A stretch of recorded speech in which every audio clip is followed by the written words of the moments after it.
બાજુ આવી જાઓ, આ બાજુ ગરમીની વચ્ચે લોકો છાશ પાણીનું વિતરણ કરી રહ્યા છે.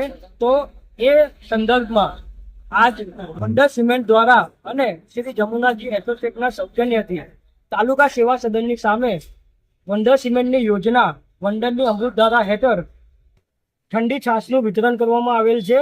અને તાલુકા સેવા સદનમાં અરજ કરનારા તથા રાહદારીઓ બધા જ આજનો લાભ લઈ રહ્યા છે. શું નામ આપનું? મિતુલ ગાંધી.